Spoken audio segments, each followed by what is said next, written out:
আসসালামু আলাইকুম students care YouTube channel এবং ফেসবুক পেজ থেকে তোমাদের সবাইকে স্বাগতম। এই ভিডিওতে আমি তোমাদেরকে অষ্টম শ্রেণীর বিজ্ঞান অনুসন্ধানী বই থেকে চতুর্থ অধ্যায় কোষ বিভাজন ও তার রকমভেদ এই অধ্যায়টির ৪৫ থেকে ৪৭ পৃষ্ঠা থেকে তোমাদের বার্ষিক পরীক্ষার জন্য সর্বাধিক কমন উপযোগী বহু নির্বাচনী প্রশ্ন, এক কথায় উত্তর, সংক্ষিপ্ত প্রশ্ন এবং বর্ণনামূলক প্রশ্নগুলো নিয়ে আলোচনা করব। তোমাদের বার্ষিক পরীক্ষার জন্য সর্বাধিক কমন উপযোগী এই পিডিএফ ফাইলটি ভিডিওর ডিসক্রিপশন বক্স থেকে ডাউনলোড করে নেবে। এই পিডিএফ ফাইলটি ডাউনলোড করার জন্য তোমাদের একটি পাসওয়ার্ডের প্রয়োজন হতে পারে। তোমরা ভিডিওর বিভিন্ন অংশ থেকে এই পাসওয়ার্ডটি সংগ্রহ করে নেবে। তোমাদের বার্ষিক পরীক্ষায় ক বিভাগে 25টি নৈর্ভিত্তিক প্রশ্ন দেওয়া থাকবে, যার পূর্ণমান হবে 25। এখানে 15টি বহু নির্বাচনী প্রশ্ন থাকবে, যার 4টি করে অপশন দেওয়া থাকবে এবং এই অপশনগুলো থেকে তোমাদেরকে সঠিক উত্তরটি নির্বাচন করে খাতায় লিখতে হবে এবং 10টি এক কথায় উত্তর দেওয়া থাকবে। এখানে কোনো ধরনের অপশন দেওয়া থাকবে না। এখানে প্রত্যেকটি প্রশ্নের মান হবে 1। এখানে প্রথম যে বহু নির্বাচনী প্রশ্নটি রয়েছে তাতে বলা হয়েছে মাইটোসিস কোষ বিভাজনের প্রথম ধাপ কোনটি? আমরা জানি মাইটোসিস কোষ বিভাজনের প্রথম ধাপ হচ্ছে প্রোফেজ। তারপরে বলা হয়েছে মাইটোসিস কোষ বিভাজনের শেষ ধাপ কোনটি?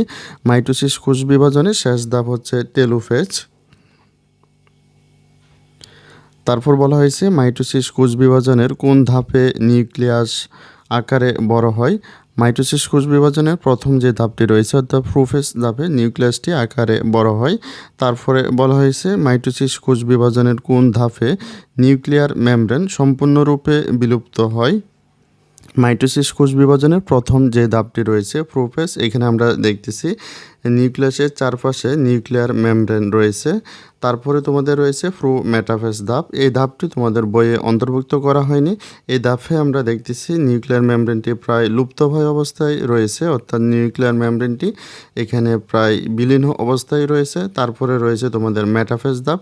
এই ধাপে আমরা কিন্তু নিউক্লিয়ার মেমব্রেনটি দেখতেছি না। তার মানে কি আমরা বলতে পারি মাইটোসিস কোষ বিভাজনে মেটাফেজ ধাপে নিউক্লিয়ার মেমব্রেন সম্পূর্ণরূপে বিলুপ্ত হয়ে যায়। যেহেতু এখানে বলা হয়েছে কোন ধাপে নিউক্লিয়ার মেমব্রেন সম্পূর্ণরূপে বিলুপ্ত হয়ে যায়, তাই আমরা বলতে পারি মেটাফেজ ধাপে নিউক্লিয়ার মেমব্রেন সম্পূর্ণরূপে বিলুপ্ত হয়ে যায়। তারপর বলা হয়েছে মাইটোসিস কোষ বিভাজনের কোন ধাপে স্পিন্ডল যন্ত্র গঠিত হতে শুরু করে? মাইটোসিস কোষ বিভাজনের মেটাফেজ ধাপে আমরা যে স্পিন্ডল যন্ত্রগুলো দেখতেছি, এই স্পিন্ডল যন্ত্রগুলো মূলত আমাদের গঠন শুরু হয় প্রোফেজ ধাপে, অর্থাৎ আমাদের প্রোফেজ যে ধাপটি রয়েছে এখানে এই ধাপের শেষ পর্যায়ে আমাদের স্পিন্ডল যন্ত্র গঠিত হওয়া শুরু হয়। যেহেতু বলা হয়েছে কোন ধাপে স্পিন্ডল যন্ত্র গঠিত হওয়া শুরু হয়, তাই এখানে আমাদের সঠিক উত্তরটি হবে প্রোফেজ। তারপরের প্রশ্নে বলা হয়েছে মাইটোসিস কোষ বিভাজনের কোন ধাপে স্পিন্ডল যন্ত্র বিলুপ্ত হয়ে যায়? আমরা এখানে দেখতে পাচ্ছি টেলোফেজ যে ধাপটি রয়েছে এই ধাপে স্পিন্ডল যন্ত্রটি লুপ্তপ্রায় অবস্থায় রয়েছে, অর্থাৎ বিলীন অবস্থায় রয়েছে। আর এই টেলোফেজ ধাপে শেষ পর্যায়ে স্পিন্ডল যন্ত্রটি সম্পূর্ণরূপে বিলীন হয়ে যায়। যেহেতু বলা হয়েছে কোন ধাপে স্পিন্ডল যন্ত্র বিলীন হয়ে যায়, তাই এখানে আমাদের সঠিক উত্তরটি হবে টেলোফেজ ধাপে। তারপর বলা হয়েছে টেলোফেজ ধাপে কোনটি ঘটে? আমরা টেলোফেজ ধাপটির দিকে যদি লক্ষ্য করি তাহলে আমরা এখানে দেখতে পাচ্ছি এখানে দুইটি আলাদা নিউক্লিয়াস গঠিত হয়েছে, যেটি প্রোফেজ ধাপে একটি মাত্র নিউক্লিয়াস ছিল, অর্থাৎ আমরা বলতে পারি টেলোফেজ ধাপে দুইটি আলাদা নিউক্লিয়াস গঠিত হয়। যেহেতু এখানে বলা হয়েছিল টেলোফেজ ধাপে কোনটি ঘটে, তাই এখানে আমাদের সঠিক উত্তরটি হবে দুইটি অপত্য নিউক্লিয়াস গঠিত হয়। তারপর বলা হয়েছে ক্রোমাটিড কি? আমরা জানি ক্রোমোজোমের লম্বালম্বী অর্ধেক অংশ হচ্ছে ক্রোমাটিড। তারপর বলা হয়েছে মাইটোসিস কোষ বিভাজনের কোন ধাপে ক্রোমাটিডগুলো স্প্রিংয়ের ন্যায় কুণ্ডলিত হয়ে খাটো ও মোটা হয়ে থাকে? আমরা জানি মাইটোসিস কোষ বিভাজনের প্রথম যে ধাপটি রয়েছে অর্থাৎ প্রোফেজ ধাপে ক্রোমোজোমগুলো কুণ্ডলিত হয়ে অর্থাৎ স্প্রিংয়ের ন্যায় কুণ্ডলিত হয়ে মোটা এবং খাটো হয়ে থাকে, তাই এখানে সঠিক উত্তরটি হবে প্রোফেজ। তারপরে তোমাদেরকে বলা হয়েছে মাইটোসিস কোষ বিভাজনের কোন ধাপে ক্রোমোজোমগুলোকে সবচেয়ে মোটা ও খাটো দেখায়? আমরা এখানে দেখতে পাচ্ছি মাইটোসিস কোষ বিভাজনের মেটাফেজ ধাপে ক্রোমোজোমগুলো স্পিন্ডল যন্ত্রের বিষুবীয় অঞ্চলে অবস্থান করছে এবং এখানে ক্রোমোজোমগুলো সর্বাধিক মোটা এবং খাটো দেখাচ্ছে। যেহেতু বলা হয়েছিল কোন ধাপে ক্রোমোজোমগুলো সবচেয়ে মোটা ও খাটো দেখায়, তাই এখানে আমাদের সঠিক উত্তরটি হবে মেটাফেজ। তারপরে বলা হয়েছে মাইটোসিস কোষ বিভাজনের কোন ধাপে ক্রোমোজোমগুলো স্পিন্ডল যন্ত্রের বিষুবীয় অঞ্চলে বিন্যস্ত হয়? এটা আমরা ইতিমধ্যে দেখেছি। মাইটোসিস কোষ বিভাজনের মেটাফেজ ধাপে ক্রোমোজোমগুলো বিষুবীয় অঞ্চলে অবস্থান করে। তারপর বলা হয়েছে মাইটোসিস কোষ বিভাজনের কোন ধাপে দুইটি অপত্য ক্রোমোজোম উৎপন্ন হয়? আমরা যদি মাইটোসিস কোষ বিভাজনের মেটাফেজ ধাপটির দিকে যদি লক্ষ্য করি তাহলে আমরা দেখতে পাবো প্রতিটি ক্রোমোজোম বিষুবীয় অঞ্চলে অবস্থান করছে এবং তারপরের যে ধাপটি রয়েছে অর্থাৎ অ্যানাফেজ ধাপটির দিকে যদি আমরা লক্ষ্য করি তাহলে আমরা দেখতে পাবো প্রতিটি ক্রোমোজোম দুই ভাগে বিভক্ত হয়ে অর্থাৎ দুইটি অপত্য ক্রোমোজোমে পরিণত হয়ে এরা মেরুমুখী হচ্ছে। যেহেতু বলা হয়েছিল কোন ধাপে দুইটি অপত্য ক্রোমোজোম উৎপন্ন হয়, তাই এখানে আমাদের সঠিক উত্তরটি হবে অ্যানাফেজ ধাপে। তারপর বলা হয়েছে মাইটোসিস কোষ বিভাজনের কোন ধাপে অপত্য ক্রোমোজোমগুলো স্পিন্ডল যন্ত্রের দুইটি বিপরীত মেরুতে পৌঁছায়? মাইটোসিস কোষ বিভাজনের সর্বশেষ যে পর্যায়টি রয়েছে অর্থাৎ টেলোফেজ পর্যায়ে অপত্য ক্রোমোজোমগুলো দুইটি বিপরীত মেরুতে পৌঁছায়। তারপরে বলা হয়েছে নিচের কোনটি অনিয়ন্ত্রিত মাইটোসিস কোষ বিভাজনের বাহ্যিক প্রভাবক? এখানে যে অপশনগুলো রয়েছে প্রথমে রয়েছে রোগ জীবাণু, তারপরে রয়েছে রাসায়নিক পদার্থ, তারপরে রয়েছে তেজস্ক্রিয়তা। অর্থাৎ এখানে যে প্রত্যেকটি উপাদানই হচ্ছে আমাদের অনিয়ন্ত্রিত মাইটোসিস কোষ বিভাজনের জন্য দায়ী। তাই এখানে আমাদের সঠিক উত্তরটি হবে উপরের সবগুলো। তারপরে বলা হয়েছে টিউমার ও ক্যান্সার সৃষ্টি হয় কোন ধরনের কোষ বিভাজনের ফলে? টিউমার ও ক্যান্সার সৃষ্টি হয় অনিয়ন্ত্রিত মাইটোসিস কোষ বিভাজনের ফলে। এখন আমি তোমাদেরকে বার্ষিক পরীক্ষার জন্য সর্বাধিক কমন উপযোগী এক কথায় উত্তর যে প্রশ্নগুলো রয়েছে এগুলো নিয়ে আলোচনা করব। এখানে প্রথম প্রশ্নটি বলা হয়েছে সব বহুকোষী জীব কোন কোষ থেকে জীবন শুরু হয়? আমরা জানি সব বহুকোষী জীব জাইগোট নামক একটি কোষ থেকে তার জীবনকাল শুরু করে। তারপরে বলা হয়েছে মাইটোসিস প্রক্রিয়ায় নিউক্লিয়াস কতবার বিভক্ত হয়? মাইটোসিস প্রক্রিয়ায় নিউক্লিয়াস একবার বিভক্ত হয়। তারপরে বলা হয়েছে দেহকোষ বিভাজিত হয় কোন প্রক্রিয়ায়? আমরা জানি দেহকোষ বিভাজিত হয় মাইটোসিস প্রক্রিয়ায়। তারপরে বলা হয়েছে মাইটোসিসের কোন পর্যায়ে ক্রোমোজোমগুলো সবচেয়ে খাটো ও মোটা দেখায়? এটা আমরা ইতিমধ্যে জেনেছি মাইটোসিস কোষ বিভাজনের মেটাফেজ পর্যায়ে ক্রোমোজোমগুলো সবচেয়ে মোটা এবং খাটো দেখায়। তারপরে বলা হয়েছে টিউমার ও ক্যান্সার সৃষ্টি হয় কোন কোষ বিভাজনের ফলে? টিউমার ও ক্যান্সার কোষ সৃষ্টি হয় অনিয়ন্ত্রিত মাইটোসিস কোষ বিভাজনের ফলে। তারপরে বলা হয়েছে জীবদেহের ক্ষত স্থান পূরণ করতে কোন ধরনের কোষ বিভাজন ভূমিকা রাখে?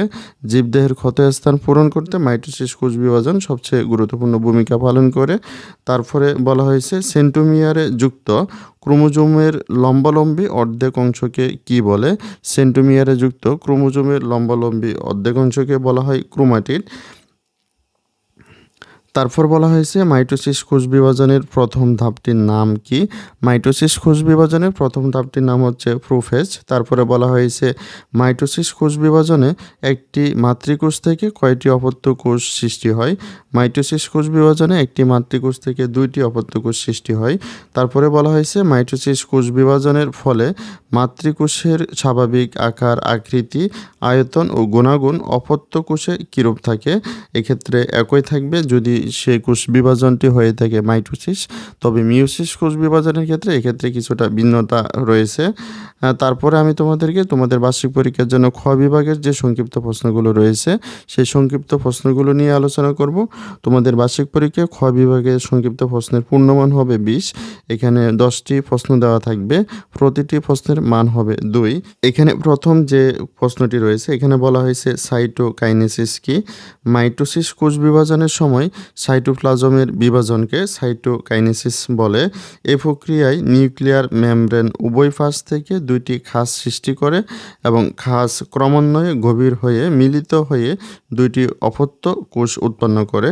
তারপরের প্রশ্নটিতে বলা হয়েছে জাইগোট কি? যৌন জননে পুং জননকোষ এবং স্ত্রী জননকোষের মিলনে তৈরি কোষকে জাইগোট বলে। সব বহুকোষী জীব জাইগোট থেকে মাতৃগর্ভে জীবনকাল শুরু করে। তারপরে যে প্রশ্নটি রয়েছে এখানে বলা হয়েছে অনিয়ন্ত্রিত মাইটোসিস কোষ বিভাজনের জন্য দায়ী বাহ্যিক প্রভাবকগুলোর নাম লিখো। এর ফলে কী ধরনের সমস্যা হতে পারে। অনিয়ন্ত্রিত মাইটোসিস কোষ বিভাজনের জন্য দায়ী বাহ্যিক প্রভাবকগুলো হলো বিভিন্ন রোগ জীবাণু, রাসায়নিক পদার্থ ও তেজস্ক্রিয়তা। অনিয়ন্ত্রিত মাইটোসিস কোষ বিভাজনের জন্য টিউমার সৃষ্টি হয়, যা পরবর্তীকালে ক্যান্সারে রূপান্তরিত হতে পারে। এখন আমি তোমাদের বার্ষিক পরীক্ষার জন্য সর্বাধিক কমন উপযোগী বর্ণনামূলক প্রশ্নগুলো নিয়ে আলোচনা করব। তোমাদের দৃশ্যপটবিহীন এই বর্ণনামূলক প্রশ্নগুলোর পূর্ণমান হবে 15। এখানে তোমাদের 5টি প্রশ্ন থাকবে, 3টি প্রশ্নের উত্তর দিতে হবে, প্রতিটি প্রশ্নের মান হবে 5। এখানে যে প্রথম প্রশ্নটি রয়েছে এখানে বলা হয়েছে মাইটোসিস কোষ বিভাজনের বিভিন্ন ধাপ সচিত্র ব্যাখ্যা করো, অথবা এই প্রশ্নটি এভাবে আসতে পারে অ্যানাফেজ ও টেলোফেজ অর্থাৎ শেষ দুইটি ধাপ সচিত্র ব্যাখ্যা করো। অর্থাৎ তোমাদের পরীক্ষায় যে কোনো 2টি বা যে কোনো 3টি ধাপ আসতে পারে। তারপরে বলা হয়েছে মাইটোসিস কোষ বিভাজনের যে কোনো 2টি ধাপ সচিত্র ব্যাখ্যা করো। তাহলে তোমরা তোমাদের অনুসন্ধানী পাঠের 45 পৃষ্ঠা থেকে এই ধাপগুলো শিখে নেবে। তারপরে বলা হয়েছে মাইটোসিস কোষ বিভাজনের গুরুত্ব লিখো। মাইটোসিস কোষ বিভাজনের গুরুত্বটি তোমরা অনুসন্ধানী পাঠের 47 পৃষ্ঠা থেকে শিখে নেবে। তাহলে তোমাদের ভিডিওটি এ পর্যন্তই। পরবর্তী ভিডিওতে আমি তোমাদেরকে এই অধ্যায়ের পরবর্তী যে অংশটি রয়েছে সেই অংশটি নিয়ে আলোচনা করব। ভিডিওটি তোমাদের কাছে ভালো লাগলে কমেন্টে জানাতে পারো এবং পরবর্তী সকল ভিডিওগুলো সবার আগে পাওয়ার জন্য চ্যানেলটিকে এখনই সাবস্ক্রাইব করে রাখো। আর যারা সাবস্ক্রাইব করেছো তাদেরকে অসংখ্য ধন্যবাদ।